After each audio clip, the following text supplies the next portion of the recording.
เบิ้งอะนะคันส้มเรียบร้อยละได้จักรูนี่ได้แปดโลปลายวะมันบอกปลายมันเหรอเขาเอาไปกินมันบอก8 โลทวนนี่มันยังเหลือนั่นตัว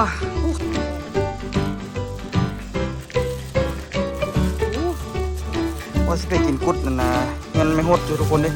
แต่ว่าพอสิคอไก่ในผัดแดดออกแล้วฮ้อนเราไม่อยากเฮ็ดละเลยจะมีเงินน้อยบางคนวาสนา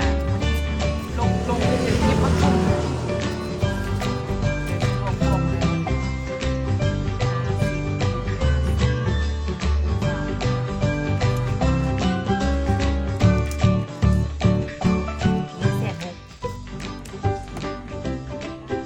คนสวัสดีตอนเช้าเนาะเช้ามื้อนี้นี่ก็อยู่ที่ลองซานแล้วทุกคนไปเวียงแป๊บเดียวแล้วก็มาละเนาะก็ไม่จันมาขั้นพักปั้นพักกุมเมียนเลยทุกคนเพราะว่าอันน่ะเกี่ยมข่ายแล้วท่านจ้ะเนาะจังหน่อยนี่ก็ที่ไปเบิ่งคอกเวทคอกไข่ที่ไปมั่งมู้ที่เป็นยังไงค่อนตีนนะพ่อจอยเอาไปเมียนนี่หรอไม่จันเพราะว่าตอนลูกกันไส้ลูกเอาไปไว้ก่อนตู้แช่ลูกไปซอกบ่เห็นละ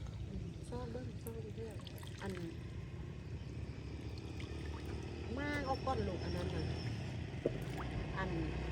มั่งออก2 อันเลยวะลูกไก่น่ะลูกไก่เฮาเฮ็ดที่มางเพิ่นน่ะบ่มางแต่ของเก้าแม่หั่นน่ะเราตันจนจำฝาเลยวะบ่ตันได้เครื่องนึงอันโตอันลูกอันล้อมกับอันที่อันแน่อันลวดน่ะก็มางเอาอีกอันนั้นน่ะบ่ล้อมไก่บ่ล้อมลายล้อมล้อมข้างไก่ไว้เพื่อมันออกจบเลย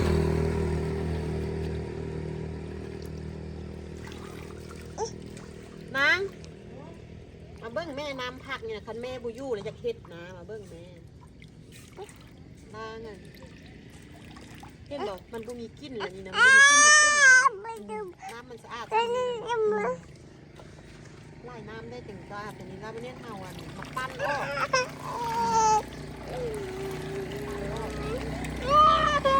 ต้องสบายนะเนี่ยบ้านทันเป็นก่อนเนาะล่างวันนี้เราเอาเลยทำเลยส่วนที่ได้กินทุกคนได้แซ่ไปพวกกระโดดจนกินมันออกมันได้ที่เนาะเดี๋ยวเอาขึ้นมาอันนี้ไปปิดบนไม่มาสิได้กินเลยเด้ใส่เวลาแซ่แล้วก็ไปคั่นส้ม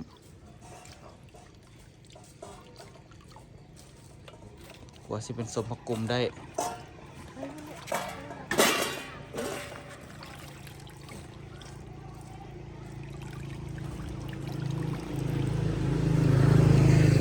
โลนึง25,000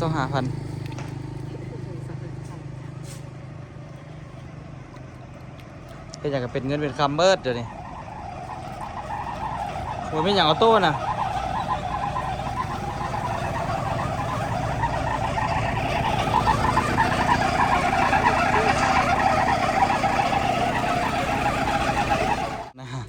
คันส้มเรียบร้อยละได้จักรูนี่พาไปเฮ้อเข้ากับผู้นี่บ่ต้องซ้อนก็ได้ได้8 โลปลายวะมันบอกปลายมันเหรอเขาเอาไปกินมันบอกบ่แม่น8 โลจับ8 โลทวนนี่มันยังเหลือนั่นตัวคันว่าตัวนะเขาไปเวียงได้ประมาณจักโลวะนะหลายก็5 โลไปเวียงกันนะว่าจะฟาดไปเพราะว่าแม่ว่าเอาเพิ่มต่อเพิ่มเพราะว่าเป็นยังเพราะว่าเวลาค่า4 โลตัวขายรถ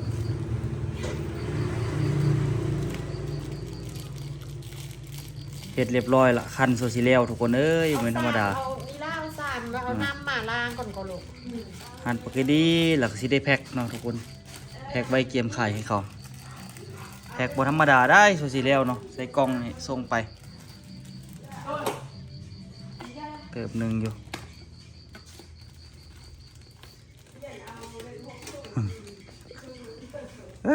มื้ออื่นได้กินบ่นี่กินนู่นเลย มือได้สมโพดว่ะ ผู้มากกับพอดีนิดหน่อยเนาะคันคือไว้คันนี่ก่อนนี่นะมือไว้คันนี่มืออื่นนี่กินก่อน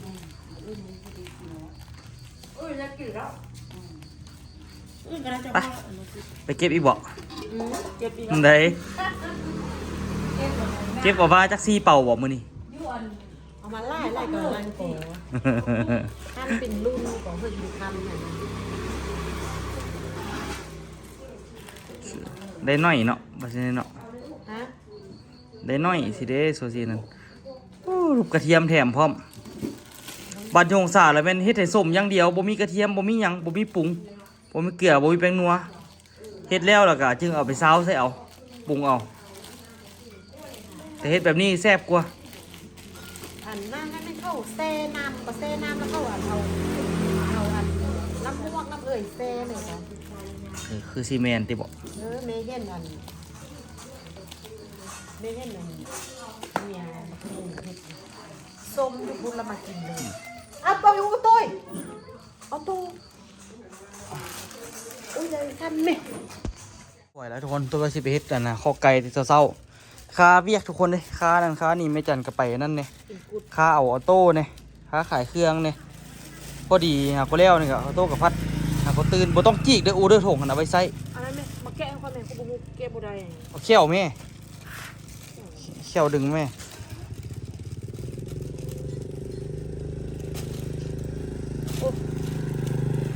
ดึงเบื้องนี่แม่เบื้องนี่นะ บูมัดขอดถูกไปจากหน่อย นี่นะกัดนี่นะกัดบ่นี่นะออกนะแล้วก็เบื้องหอยมันคอดเลยดู ขอระบูมัดขอดถูกลงไปนะ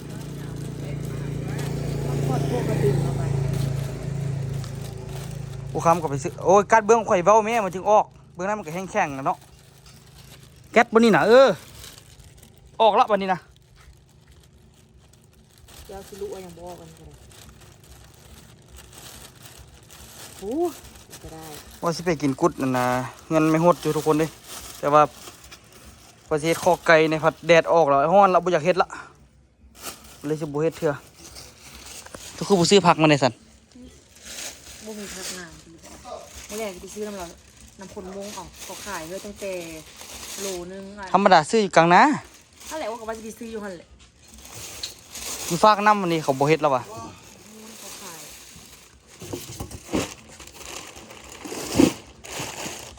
ก้อนมาใส่ คุ้มค่าน้ำก้อนใส่อยู่ว่ะ เดี๋ยวก็หมด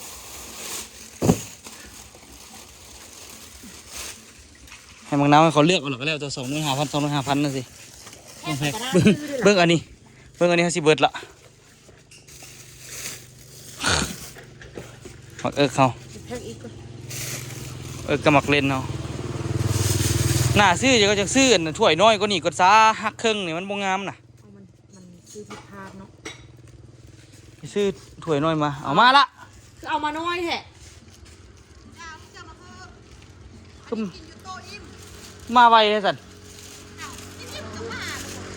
หมกตานก็ยังยวนอยู่อ่ะนี่ไปได้เลยเขาที่ไปบดึงเขาที่มือนะหมกตาน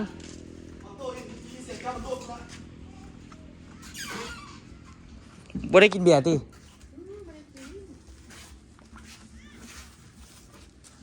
ความกว่านี้มาโอ้ยพอโตกับพอดีห่างก็ตื่นอาบน้ำให้หั่นนะ กินนี่ ขายเครื่องวนไปทุกคนเนาะช่วงนี้ เครื่องในห้าน โอ้ได้ขาย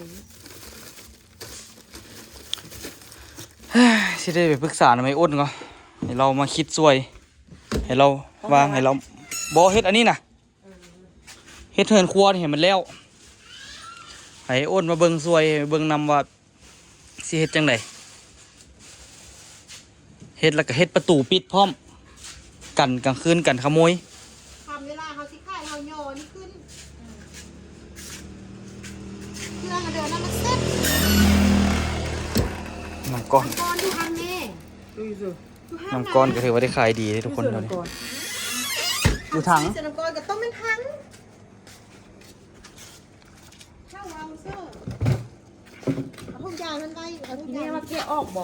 แกะแท้ โอเคมันความเย็นบ่เข้าก็ แกะโล่แล้วน่ะ เขาไปเขาก็ไปล่างอยู่ดี เอาไปล้างไว้บัดนี้น่ะ บอกว่าล่างเขาหักล่างเอา บ่แม่น มีโบราณมันยังมีน้ำเป็ดน้ำ เอ ป อ ลา เอาพี่แล้วก็ย่าบัดมื้อเช้ามื้อนะ อืมเอาเทน้ำใส่รถ นี่หายมันเลือทั้งเอาไว้นี่บ่ต้องเอาเข้าไว้หั่นถ้าอันนี้อันนั้นกลับไปเมียนเลยพอแล้ววะไป2 ถุงรถเนาะ อันนี้มันเป็นน้ำซื่อ ใส่รถดู ๆเพราะเอามันหมดท่าน อ้าวเฮงๆมันๆเฮงๆมันๆไปเก็บผักกุ้งไปขายอีกเขา เฮ็ดแม่ คนใด เมื่อแรงไปอีกบอก ฮะ เมื่อแรงไปอีกบอกเอาเป่า เอาเป่าไปยัก3 เป่าอ่ะ ไอ้ผู้ยังว่าเขาย่างไปเขาเอาน้ำแล้วเขาย่างไปไอ้ผู้โอ้ยลืมมันทับคุกได้แล้วน่ะว่าบ่ได้ลืมนี่ดิเพราะแห้งยากอยู่เอาละว่าโปรฟ้ากินได้มันยังบ่ส้ม5 คันเช้านี้อื่นมันจะกินโอเคยากเลยว่ะไอ้หมอนกับไอ้ปีกกับว่าแบกเอ้ยได้จักน้อยไม่หาโอ้หมดละมื้อหน้าก่อนเดี๋ยวคนยังได้ส้ม เอ้ยเนาะเอาไปขายหลายๆตัวสัน ฮะ เอามาแซ่งทำลูกแซ่ชุดแล้ว มันกับบริยากแท้ยากว่าคันสิว่าก็ได้แค่ไปเก็บมาแล้วก็ มาแซ่นา มาแช่น้ำแล้วก็ฮอดมือขั้นกับพุดเดียวก็แล้ว พอมือคันแล้วก็ส่งเลย เฮ้ยงานก็ ส่งกับกุ้มก็บางคนก็จะเอาขี้ข้านไปเก็บพะนะ แพ็กมังนาวอูเบิ่งอันน่ะหอมบัวแดงกะธรรมดาก็ต้องขายอันเก่าเดี๋ยวออกเบิดก่อนเนาะตัวนี้ราคาถูกเนาะส่วนตัวนี้ราคาแพงเขาก็เอามาแต่เวียงเมื่อกี้เห็นบ่ความแตกต่างมันคนละเรื่องเลยทุกคนคนละเบอร์เลยเฮ็ดอย่างกับพ่อได้ขายทุกคนเนาะอยู่พี่เห็นเติมเครื่องตลอดก็นี่หาก็ไปเอาเครื่องมาเพิ่มแล้วก็สิได้เอาน้ำอย่างไว้ใส่ตู้เย็นพร้อมเป๊ปซี่กับเบิร์ดท่านนะเนาะสิได้เติมเป๊ปซี่ก่อนนี่มือเศร้าตัวไฮอันนี้ไว้ให้น้ำขาวเนาะน้ำขาวสัญญาบุรีนี่ขายละขายตอนไหน เศร้าเลยเนี่ย ให้ซื้อ สายเขาซื้อไปกินอยู่กุดนี่ข้าวต้มกุด มึงดู ข้าวต้มไตแลง พอสิไปหาเขาอยู่ใส่สูตรตัวนี้ไปก็ได้เนาะ เอาไปตองนี่เลย มันได้ดำป่ะ ไตแลง แต่แรง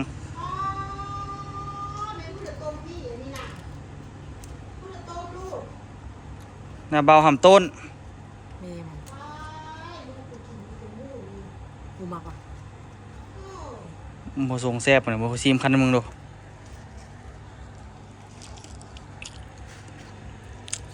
ก็แซ่บอยู่แล้วแต่กับบมัก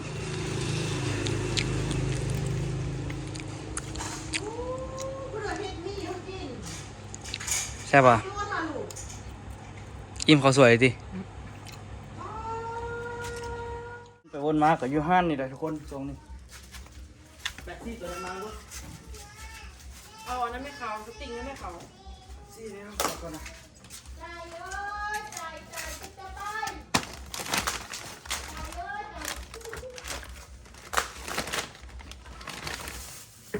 มันขันให้เราเลยออโต้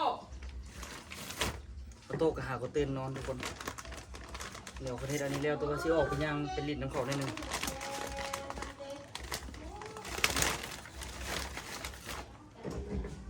เขาเจ้าเฮ็ดทุกปีก็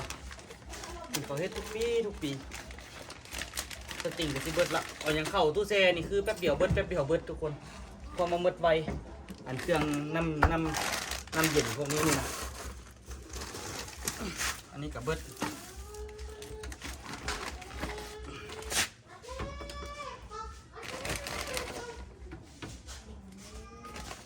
น้ำอันนี้น้ำสติงนี่กูฮู้ว่าเป็นเครื่องดื่มของคนลาวบ่เลยที่ไหนแต่ว่าตัวเคยเห็นเขาเจ้าเฮ็ดตั้งแต่แรกๆพุ่นน่ะทุกคน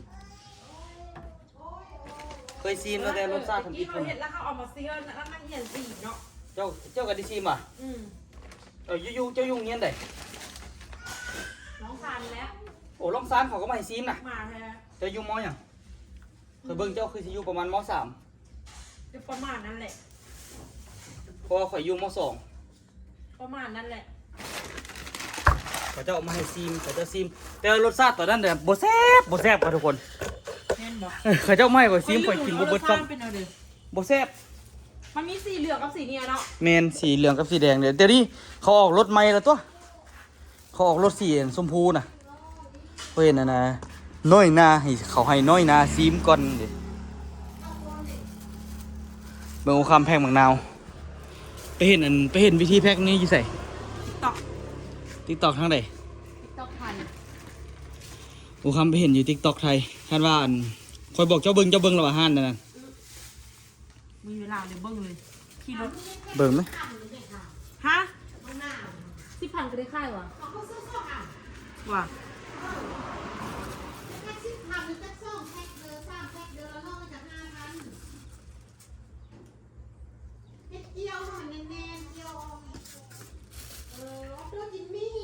มันโมงามที่ว่ามันเหลือนะ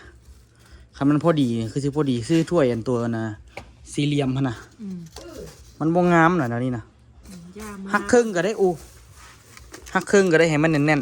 ๆแพ็คให้มันเต็มๆเลย มันจึงแพ็คเวลาแพ็คมันจึงดูดี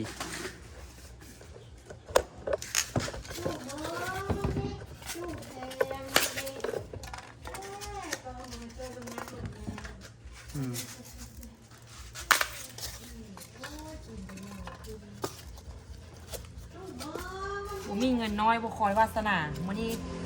ลงคือเป็นเก็บมาคุ้มเดี๋ยวสิลวกบวกกูได้เท่าไหร่วะ50ลิน50เอปุ25เพื่อนนึง25ตาย10,000เรียน160,000เนาะแล้วผู้นั้นอีก25185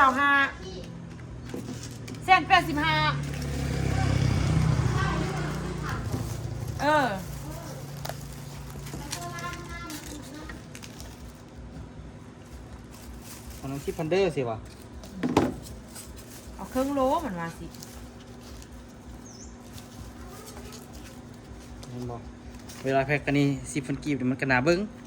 แต่มันเต็มแพ็คเองโอ้ขายผักกุ่มก็ได้เงินได้ทุกคนเดี๋ยวจะไปเก็บอีกเนาะโอเนาะเก็บหลายๆบอกปะนี่ ซ้ ฮะ ำพอลูกค้าซ้ เก็บหลายๆบอกปะนี่เขาสิไปรอเก็บอีใส่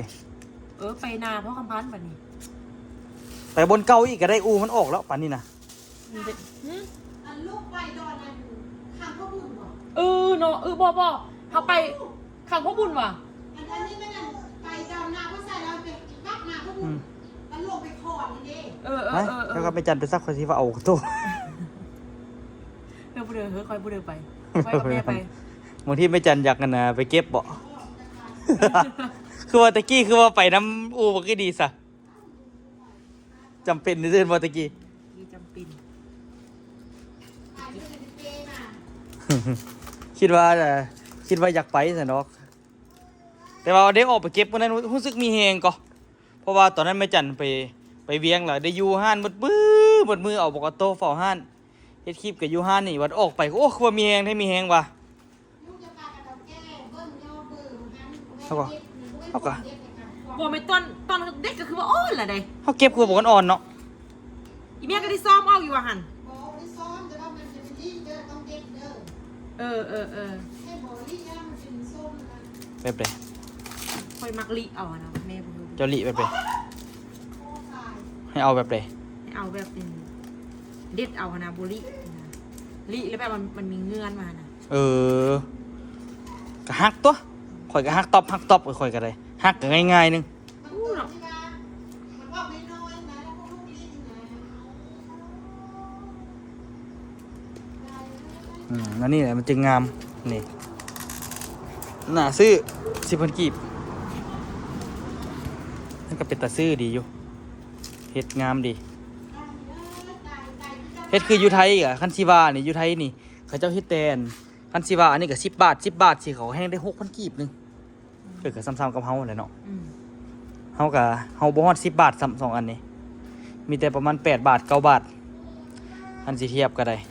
มันก็ราคามันก็โอเคอยู่ บางนาวอยู่สวนก็ได้ขายอะเด้เก็บมาขายอยู่มัน หมดแล้วเด้ หมด มะนาวอยู่ส่วนก็ไปขายเบิดละคันปีหน้า เดี๋ยวนี้น้องอู้กับตัววางแผนใหม่แล้วสิซื้อเครื่องอันนั้นมาเขาขายเนาะ เปียกหวยไป เพิ่นก็ว่าไว้ส่วนจะเปลี่ยน วันที่หนึ่งนี่วะ วันที่1ยัง2มื้อ เขาเจ้าเปียเขาเลยเขาเปียนักกี่ที่โอ้ แล้วก็เปียแสนไป โอ้อันนี้นี่ถึกมันถึกอะนะช่วงนั้นถึกแดดถึกลม มันมีน้ำถึกอันนี้ล้าขึ้นเลย แต่ว่าก็ใส่ได้อยู่คอยสิเอาไปใส่ก่อนไปแล้วไผ่เขียว เขาลองเป็นลูกค้าประจำเลยก็ เราไปซิดยี่เสวะ เราซื้อตัวร่มเที่ยวให้กับมันก้มน้อยๆนั่นตามที่ชอบ หัวเสื้อ อันจังน้อยจะ พอล้อมมันพูดอะไรวะ บุ้งเนาะ พ่อบอกกันเที่ยว บุ้งยี่ เราไปซิดยี่เสวะเนาะ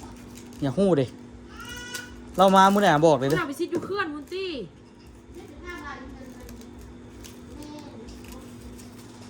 ตัวอัน ถ้าอยู่เงินไม่โหดนี่ ตัวบ้านยามนอเฮียน่ะค่ายนอเฮียอีกตัว เนาะ ไปเอาอยู่วัน ขายยี่เส ขายออนไลน์นี่แหละเขาเอาเดี๋ยวแล้วเขาก็ฝากไปเถอะเขา เนาะ ฝากรถบ่ฝากกันในบางเท่าเขา เขาไปเลาะขายเราเก็บเครื่องปลาขายเนาะ อืม ของฟรีเนาะ ของ นอไรเด้สัน นอไล่ก็เอา เขาเอามาค่ะคอยว่าคันเขาได้นอหลายๆนะเขาเฮ็ดบางทีเขามันเขาแกงหมอใหญ่เราไปเลาะขาย ยามนั้นบุรีค่อยได้ขาย ขายอู้เสื้อไปน่ะ ขายยามนี่แหละ นี่คันว่าฮอดยามนั้นหั่นน่ะ เขาซื้อสดๆซื้อมากินเขาเฮ็ดถุงหามันกีบไปสิบ่ซื้อแม่นบ่ล่ะ แกงนอยาม เอาสมมุติเนาะเขาเอาแกงน้อยเจ้าเอาเป็นหม้อมาเลยใส่รถมาขายเอาถ้วยมาตักเอานี่เจ้าสิซื้อบ่5,000สมมุติเป็นเจ้าข่อยว่า100ทั้ง100ก็ซื้อ ที่จริงนั้นขายแกงนอมันขายยามนี้ เราไปเอาใส่หน่อยามนี่ สั่งไอทิน โอ้ย สั่ง บ่ ไอ เอา ทิน บ่ ตรงปะไว้ละขายถุง10,000 ไม่เอา น้ำเมโน บ่ อ้าวมีแถวพูดก่อน ผมนอนอย่างนี้แพง บ่เห็นดีมันก็บ่เห็นดี เป็นอย่าง ทั้งที่ดีเนี่ยเอานอเฮียมาหลับมาเฮ็ดนอถงดีกว่าเลยขายนอถงหรือพวกท่านก็ลองประกาศขายเบิ่งว่ามันน่ะนะมีคนสั่งบอกคันสั่งเขาก็ไปเก็บยากหยัง เฮ็ดเขาอยากให้คอนเทนต์ละขาย หลายคนออนไลน์เจ้ามาได้แถววะ ก็มานำติ๊กต็อกมานำเพจค่อยแหละคนเบิ่งเพจค่อยกับคนลาวก็มี โอ้จะเอาลงเพจวะ เอาคนซื้อน้ำค่อย เอ้า ไปในเพจก่อน มันน้ำเพจแล้วจะตอบเขาได้ เอาค่อยกันเอาเฟซส่วนตัวค่อยทักหาเขา โอ้เขาเจ้าเครียดเขาสนใจแล้วเจ้าทักหาเขา ค่อยว่าค่อยทักหาเราเด้อค่อยก็ว่า ฮะ ค่อยว่าค่อยทักหาส่วนตัวเราเด้อแล้วเขาว่าเข้าไปเบิ่ง อืมห้าวบ่ได้ค่ายเนาะ ค่อยบอกเจ้าเลยเดี๋ยวไป เฮ็ดสุภักขายบ่ โอ้ยอมสุภาพสุภาพออนไลน์แม่อีเมลคิดเฮาคิดเดี๋ยวนี้เฮาคิดแนวนี้เฮาสร้างไอ้ที่นั้นได้นอละปอกเอามาเฮ้อเฮาละเฮาสิต้มแล้วใส่ตู้เย็นไว้วันละแกงเฮ็ดนั่นละตักขายถุง10,000 เนี่ยโอ้บ่เฮ็ดบ่มีเวลา เอาบัตรฮอดมือขายเขาก็จะไว้ขาย ข่อยส่วนขายเครื่องกันนะอันน่ะที่จริงจะขายบุญบ้านนะข่อย ไม่ขายแท้ก็เขาว่ามือที่2เขาว่ามือบุญวันลองไฟเขาว่าเฟอร์มีข้าวเปียกแห้ง นั่นแหละบ้านเฮามันบ่มีเลยเผื่อเขาเปียกมันบ่ มีแต่พวกนั้นเลยมาขายนะ พวกใด เอาเจ้าเห็นบ่อันพวกนั้นนะ อืม เอาพวกที่เขาจะเอาสไลเดอร์มาเนี่ยเขาขายอัน เขา นี้ ขายปะข่อยว่าไปตามมาเฮ็ดก่อน ถ้าเราขายอยู่นอก ส่วน เราขายรา แต่ คา ว่า ถือก็เขา คันเฮาเฮ็ดแล้วเฮาอันน่ะห้านดิบุญบ้านนี่เฮาก็บ่เฮ็ดเลยเนาะเฮาบ่เฮ็ดบุญบ้านละส่วนฮะเขาเปียกนี่วะ เฮ็ด ข่อยว่าขายดีเด้บ่มีค่าเช่าอีกเอาส่วนข่อยอีติ๊กนั่นแหละเนาะ คอยจะคืออีติ๊กให้ไปเฮ็ดน่ะคอยนี่สิขายเครื่องห้าง บ่ข่อยนี่สิเฝ้าห้านเจ้ามันไปขายเขาวเปียก มือทำอีมันบ่ได้ขายไว้ไปขายมือเขาเจ้าแห่บุญบังไฟนี่ ก็หั่นแหละขายน้ำเฮ็ดน้ำเย็นๆไปอ้างหน้าเขาอยู่หั่นอากาศแห้งบ่กันร้อนโอ้ไม่จันเด้เนาะคันว่ามันเนาะเฮ็ดคือตะกี้อะนะเห็นมันมีนั่นอารวยสวยเขาเจ้าเฮ็ดก็ทุกปีเลย เวลาลินบุญบังไฟนะนี่เอาลงหาดสินะให้เขาลินน้ำให้คือบุญปีใหม่เลยค่อยว่า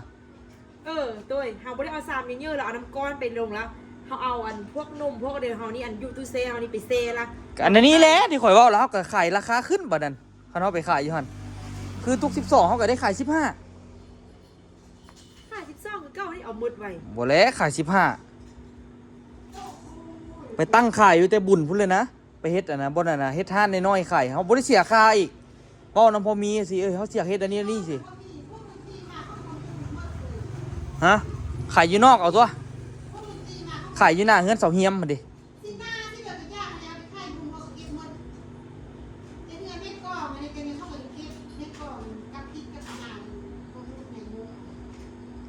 นายโมมาเฮ็ดนายโมเป็นผู้จัด อีนายโมกนั่น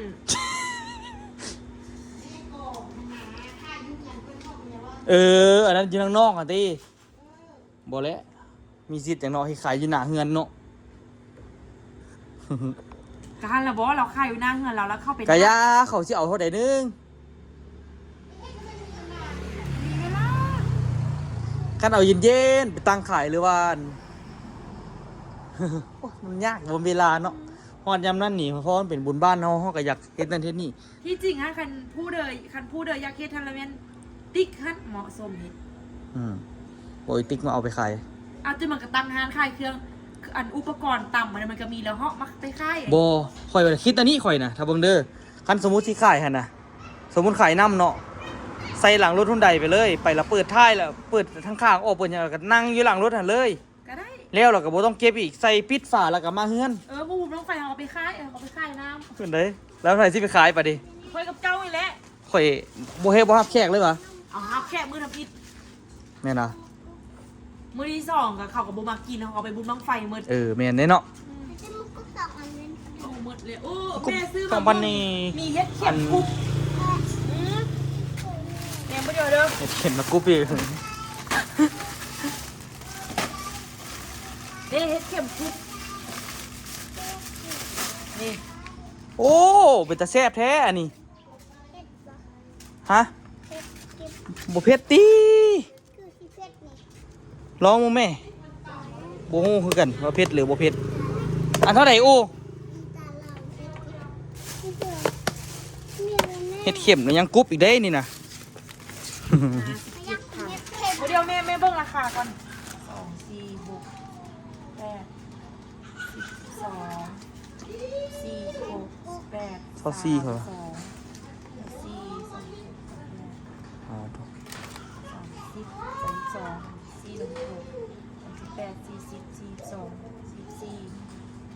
หลายเด้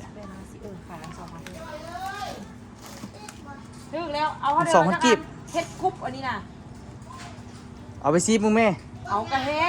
อันนี้เฮ็ดมันกินกุ๊บคือกำมึกค่ะแหละมันก็เลยเฮ็ดกุ๊บ เฮ็ดกรุบกรับบ่ฮู้อ่ะ โอ้ยเจ๊กิบนี่เนาะ เจ้าเจกิบมื้อนี้นี่เงินหลายเด้เจกิบมื้อนี้น่ะ เหมือนไหลแต่ว่าเสื้อถกมา ใส่กระเป๋ามาอีกคักๆคุณน่ะ ยังมีตาดิมีตาไปเอากระเป๋าน้ำแม่มาขายบุพอเฮ้ย อีกพันกีบ ยังอีก3,000 อันละ 2,000เด้12เจ้นี่เงินพออยู่ว่ะ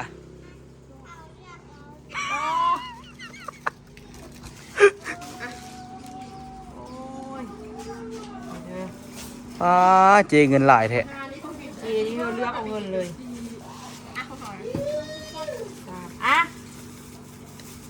นี่ฮอตเอามันเอากระเป๋ามากระเป๋ามาแล้วบุ้งเอาเงินเนื้อก็เลยเลือกเอาเลยข้องอันเดียวเลยอันเดียววะของเขาได้พอดีวะโอเค ครับ เอาเขาดูยังไงผมมีเงินทอน หาเงินทอนอยู่เงินไปพันหาเงินทอนอยู่ทอนกับชีวิตได้ทอน500กีบพันแล้ว เอาเลยกระเป๋า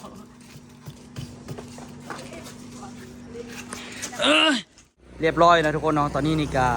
แพ็กมังนาวมาขายเรียบร้อยแล้วเนาะแผนการอนาคตก็ยังหลายอยู่ทุกคนเอ้ยเนาะอยู่หน้าห้างเขานี่ก็มี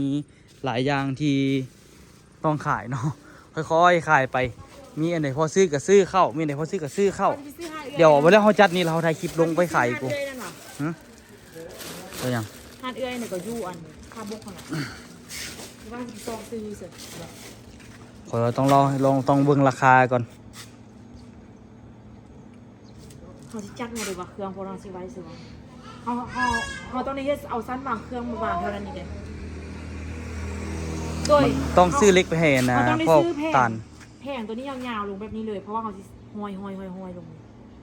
แพงยัง แผงแบบนี้นะเครือเอื้อยนะของเอื้อย จังว่าอันนั้นเล็กอันนี้เขาเก็บเมียนในแม่มีเหลือบอกหลายตัวเดี๋ยวตัวชิไปลินอันนั้นกินกุดก่อนทุกคน ถ่ายคลิปนี้ เฮ็ดคนเดียวเอง เ หลายคน แม่แล้วแม่ละไงนี่ลึกเท่าไหร่โอ้ย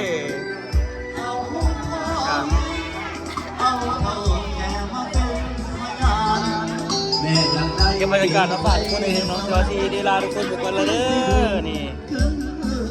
เมื่อนักเคยนี่เพชรโหดแล้วนี่นะ